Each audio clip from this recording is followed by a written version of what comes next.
देखिए, हमारी पिछली क्लास में हमने जर्नल समझा था, जर्नल के कुछ सवाल किए थे। आज हम उस सवालों को आगे बढ़ाते हैं, कुछ नए पॉइंट भी समझेंगे। अपना न्यूमेरिकल 12 निकालो और उस 12 न्यूमेरिकल के अंदर हमको एंट्रियां करनी है। ठीक है, देखिए आपका पहला ट्रांजेक्शन लिखा कि रोकड़ 1,75,000 रुपये और भवन 1 लाख से व्यापार प्रारंभ किया। आपने बिजनेस स्टार्ट किया है, कैश 1,75,000 एंड बिल्डिंग 1 लाख। देखो, हमने ये चीजें क्लियर कर रखी है कि जब भी आप बिजनेस स्टार्ट करते हो, अपना पहला अकाउंट होता है कैपिटल। अपना first account capital, second account जो बाकी चीजें लेकर आ रहे हो आप। तो हम यहाँ पे कैपिटल के साथ बिल्डिंग भी ला रहे हैं, कैश भी ला रहे हैं। तो हमारी एंट्री होगी, आप डेट डालोगे 2017। मैं बुक का 12वां पृष्ठ करा रहा हूँ। 2017 जनवरी 1, कैश अकाउंट डेबिट,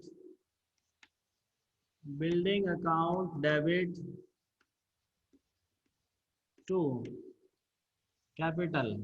क्योंकि कैश आपके लिए असेस्ट होती है, रियल अकाउंट है, बिल्डिंग रियल अकाउंट है एंड कैपिटल पर्सनल अकाउंट है।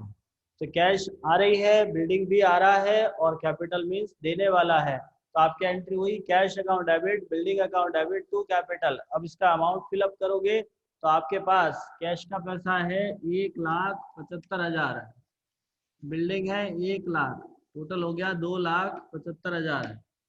नरेशन लिखोगे, being business started with cash and building। Next entry देखोगे आप लोग, आपका ट्रांजैक्शन लिखा नकद माल खरीदा। नकद माल खरीदा, आपने जब माल खरीदा है तो दो खाते इफेक्टिव हुए हैं, एक तो परचेज, एक हुआ आपका कैश। नकद खरीदा है तो कैश। डेट है आपकी 2 जनवरी, आप डेट डालोगे Jan 2। Purchase account debit to cash, date डाली आपने purchase account debit to cash. अब आपका अमाउंट होगा 75,000। हम यहाँ लिखेंगे 75,000। नरेशन में लिखोगे being goods purchased, being goods purchased, आपने माल खरीद लिया है। नेक्स्ट आपके पास में है रमेश को माल बेचा। आप किसी व्यक्ति को माल बेच रहे हो, यहाँ पर भी दो अकाउंट इफेक्टिव हो रहे हैं, एक तो रमेश और दूसरा है आपका माल बेचा है। माल बेचा मीन्स सेल्स। जैसे हम माल बेच रहे हैं तो दूसरा खाता होगा सेल्स का। तो हम हमारी डेट डालेंगे 3 जनवरी, जनवरी 3, रमेश अकाउंट डेबिट। अब रमेश डेबिट क्यों हुआ? क्योंकि वो पाने वाला है। आप माल बेच रहे हो, जब हम माल बेचते हैं तो सामने वाला रिसीव करेगा, वो पाने वाला है और पाने वाले को हम यहाँ पे डेबिट करते हैं। तो हमारी एंट्री हुई Ramesh account debit to sales. To sales क्यों हुआ? क्योंकि माल जा रहा है। जब भी हम माल बेचते हैं, जैसे ही हमने माल बेचा है, इसका मतलब हमारे यहाँ से कैश गई है, कैश जा रही है। और जब जा रही है इसका मतलब आप इसको यहाँ पे टू सेल्स लिखोगे, सॉरी, माल जा रहा है। माल जा रहा है, माल रियल अकाउंट होता है, जो वस्तु व्यापार से जाती है उसे क्रेडिट करता है। तो टू सेल्स हो गया, अमाउंट है आपके पास 30,000। नरेशन में लिखोगे being goods sold to Ramesh. Next transaction है आपके पास में मजदूरी का भुगतान किया। आप मजदूरी चुका रहे हो, मजदूरी चुकाई है। मजदूरी को आप वेजेज बोलते हो और वेजेज आपके लिए नॉमिनल अकाउंट होता है। हमने मजदूरी भुगतान की है, मजदूरी आपके लिए नॉमिनल अकाउंट है। नॉमिनल है मीन्स खर्चा है। तो आप यहाँ पे एंट्री करोगे 4 जनवरी को, wages account debit to cash, मजदूरी को इंग्लिश में वेजेस बोलते हैं, wages account debit to cash. अब आपका इसका अमाउंट कितना होगा, तो आपको यहाँ पे 500 रुपये दिया हुआ है, आप लिखोगे 500 रुपये और नरेशन लिखना है being wages paid. Next transaction है आपके पास में नकद माल बेचा। आप कैश गुड सोल्ड कर रहे हो, नकद में माल बेच रहे हो, तो ऐसे में आपके पास पहला अकाउंट आया कैश, दूसरा अकाउंट है आपका सेल्स। तो कैश माल बेचा है तो आपका कैश आ रही है जनवरी 6, ट्रांजेक्शन में लिखा नकद माल बेचा, आप एंट्री करोगे cash account debit to sales, क्योंकि कैश आ रही है माल जा रहा है, both is real account, cash भी रियल है और सेल्स भी रियल अकाउंट है। दोनों का रूल्स होता है जो वस्तु व्यापार में आती है उसे डेबिट करो, जाती है उसे क्रेडिट करो। आप यहाँ देख सकते हो कैश आ रही है, सेल से माल जा रहा है, जब माल जा रहा है तो आप उसको क्रेडिट करोगे, अमाउंट है आपके पास 10,000 रुपए। अब आप यहाँ पे लिखोगे बीइंग गुड्स सोल्ड, ठीक है। एक बार इसका आप स्क्रीनशॉट ले लो, क्योंकि आपको ये एंट्रियों को उतारने पड़ेगी, कॉपी में बाद में लिख दीजिएगा, एक बार आप इसका स्क्रीनशॉट ले लीजिएगा और अपनी कॉपी बाय सीरियल वाइज उतारना, फॉर्मेट बना के उतारना, ठीक है। आई होप आपने इसका स्क्रीनशॉट ले लिया होगा। नेक्स्ट हम आगे एंट्रियां करते हैं, उससे पहले एक बार आप इसका स्क्रीनशॉट ले लीजिएगा। चलिए नेक्स्ट ट्रांजेक्शन है हमारे पास में 10 जनवरी का, आप एंट्री करोगे जनवरी 10, व्यापारिक खर्च चुका है। व्यापारिक खर्च को इंग्लिश में बोलते हैं ट्रेड एक्सपेंसेस। एक्सपेंसेज है हमारे लिए खर्चा है, और all about expenses are debit, तो अपन एंट्री करेंगे trade expenses account debit, trade expenses account debit to cash, trade expenses account debit to cash. अब आप इसका अमाउंट फिलअप करोगे 700 रुपए, एंट्री करनी है, नरेशन लिखना है being trade expenses paid, trade expenses paid. आपका ट्रेड एक्सपेंसेस खर्च होता है और सभी प्रकार के खर्च हम डेबिट करते हैं, भुगतान किया है, कैश जा रही है तो आपको लिखना है to cash. Cash account debit उस समय होता है जब कैश आती है, कैश जाती है तब आपको क्रेडिट करना है। नेक्स्ट ट्रांजेक्शन है आपके पास में रमेश से नकद प्राप्त किया और बट्टा दिया, ट्रांजेक्शन है आपका 12 जनवरी का, आप डेट डालोगे Jan 12, रमेश से प्राप्त किया है, कैश प्राप्त की। हमने आपको डिस्काउंट जब समझाया था तब बताया था डिस्काउंट जब हम पैसा रिसीव करते हैं तब हमारे लिए खर्चा होगा, हमने किसी को डिस्काउंट दिया है दैट मीन अवर एक्सपेंसेस, और हमें जब डिस्काउंट रिसीव होता है तब हमारे लिए इनकम होती है। आपने कैश रिसीव करी है उस समय डिस्काउंट खर्च होगा, और आपने किसी को कैश दिया है तब आपका डिस्काउंट इनकम होती है, ठीक है। तो अब हम समझते हैं डिस्काउंट की एंट्री कैसे करेंगे। तो हमने कैश रिसीव की है तो हम एंट्री करते हैं कैश अकाउंट डेबिट, और बट्टा दिया है तो discount account debit to Ramesh, Ramesh देने वाला है,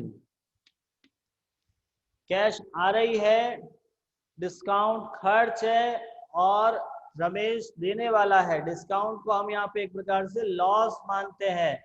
लॉस कैसे हुआ, क्योंकि एक सिंपल सी बात है, जब आपको पैसा रिसीव करना है कम पैसा आ रहा है तो डिस्काउंट लॉस होता है। अब आप इसका अमाउंट फिलअप करोगे, अमाउंट कैसे भरोगे, तो देखिए आपको कैश में रिसीव हुआ 29,500, डिस्काउंट में 500 और रमेश का पैसा बाकी था 30,000, ठीक। आपके पास कैश आ रही है 29,000, डिस्काउंट अलाउ किया है 500, बाकी का पैसा बचा वो रमेश में। अब आप इसकी नरेशन लिखोगे being cash received from Ramesh and discount allowed.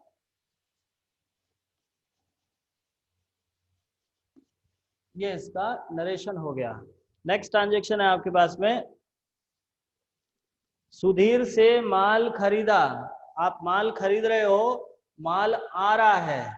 अब सुधीर देने वाला होगा, जब हम माल खरीद रहे हैं माल आ रहा है तो सुधीर देने वाला है। देने वाला है मतलब आपको एंट्री करनी है जनवरी, डेट है आपके पास में 14 जन को आप एंट्री करोगे। Purchase account debit, purchase account debit to Sudhir. Purchase debit क्यों हुआ? क्योंकि माल खरीदा है और जो वस्तु व्यापार से आती है, व्यापार में आती है, उसे डेबिट करते हैं। माल आ रहा है तो हमने डेबिट कर दिया, purchase account debit to Sudhir. Sudhir देने वाला है। Sudhir is a personal account and rules of personal account is receiver are debit, giver are credit. तो सुधीर इज गिवर 27,000। सुधीर से माल खरीदा है, 27,000 आपको रिसीव हो गया। नरेशन लिखोगे, being goods purchased from Sudhir, being goods purchased from Sudhir, goods purchased from Sudhir. Next आगे बढ़ते हैं, माल की ढुलाई दी। देखिए एक शब्द आता है ढुलाई, इंग्लिश में बोलते हैं कार्टेज। देखो कार्टेज क्या होता है, तो आप लोगों ने भी देखा होगा, आपका माल गोडाउन से आपके दुकान तक लाने के लिए वो कोई ठेला लेके चलते हैं, लॉरी टाइप। तो उसे हम एक प्रकार से ढुलाई बोलते हैं। लॉरी कहो या ढुलाई कहो, ये कार्टेज कहो, एक ही बात होती है। ये हमारे लिए खर्च होता है, खर्चा है बिजनेस के लिए, एक्सपेंसेज है, और सारे ही खर्च आपको डेबिट करने होते हैं। इसके लिए हम एंट्री करेंगे, आपकी डेट है 18 जनवरी, Jan 18, cartage account debit to cash, cartage account debit to cash. Cartage हमारे लिए खर्चा था, कैश यहाँ से जा रही है, आप एंट्री कर ली, अमाउंट भरोगे आप इसके अंदर 1000 रुपए। आपने इसमें अमाउंट फिलअप किया 1000 रुपीज। नरेशन लिखोगे, being cartage paid. Next entry होगी आपकी 20 जनवरी को।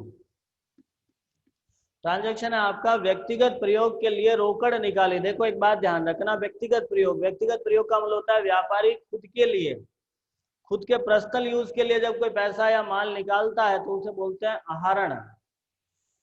एक डेफिनेशन याद रखना कि जब स्वामी द्वारा व्यक्तिगत प्रयोग के लिए कोई धनराशि निकाली जाती है, कोई वस्तु निकाली जाती है, तो उसे कहते हैं आहरण। आहरण को इंग्लिश में कहेंगे ड्राइंग। तो ड्राइंग हमारे लिए पर्सनल अकाउंट होता है, वो एज ए प्रोपराइटर को रिप्रेजेंट करता है। तो आप हमेशा ध्यान रखिएगा कि जब भी आपका प्रोपराइटर पर्सनल यूज के लिए कुछ भी चीज निकाल देता है, चाहे वो कैश, स्टॉक, गुड्स, कुछ भी निकाल रहा है यहाँ से, आपको ड्राइंग अकाउंट डेबिट करना है। यदि आपका प्रोपराइटर कोई भी वस्तु यहाँ से निकालता है तो आप यहाँ पर ड्राइंग अकाउंट डेबिट करोगे। तो इस एंट्री में हमको क्या करना है, ड्राइंग अकाउंट डेबिट एंट्री करोगे, drawing account debit to cash, क्योंकि उसने कैश निकाली है। यदि माल निकालता तो परचेज लिखते, फर्नीचर निकालता तो फर्नीचर लिखते। वो आपकी प्रश्न पर डिपेंड करता है, अकॉर्डिंग टू क्वेश्चंस। जो चीजें वो निकाल रहा है उसी की एंट्री करनी होती है। हम एंट्री कर रहे हैं drawing account debit to cash. Amount है आपके पास में 5000 रुपए। नरेशन लिखोगे, being cash withdraw for personal use, का नरेशन आ गया। Being cash withdraw for personal use, any doubt? Next आगे बढ़ते हैं। सुधीर को भुगतान किया। अब यहाँ पर आप पेमेंट कर रहे हो, अभी तक पहले आपने रिसीव किया था, अब आप पेमेंट कर रहे हो। जब आप पेमेंट कर रहे हो तो आप एंट्री करोगे जनवरी 25। सुधीर को भुगतान किया मतलब सुधीर पाने वाला है, एंट्री करोगे Sudhir account debit to cash to discount, to cash to discount. अब कैश क्रेडिट हुआ क्योंकि कैश जा रही है, डिस्काउंट क्रेडिट हुआ क्योंकि हमको मिलेगा। जब हम उसको पेमेंट कर रहे हैं तो डिस्काउंट आपको रिसीव होता है। अमाउंट फिलअप करोगे 26,700 कैश में, 26,700, 300 आपका डिस्काउंट और यहाँ आएगा 27,000। ठीक है, अब इसका एक नरेशन लिखना है, मैं ऊपर लिख देता हूं। Being cash paid to Sudhir and discount received. ठीक है, चलिए ये था आपका 12 नंबर न्यूमेरिकल। आप इसका स्क्रीनशॉट ले लीजिएगा इस पूरी दोनों एंट्रियों का, और आप इसको according to date and serial wise अपने फॉर्मेट में इन सबको लिखोगे, समझोगे। यदि किसी प्रकार की समस्या आपको आती है आप हमें ज़रूर इन्फॉर्म कीजिएगा, आप हमें इसको लिखकर भेज दीजिएगा। इससे रिलेटेड प्रैक्टिस क्वेश्चंस मैं आपको दे दूंगा। यदि किसी प्रकार की समस्या है आप हमें बता दीजिएगा। धन्यवाद। क्लास यही हम क्लोज करते हैं।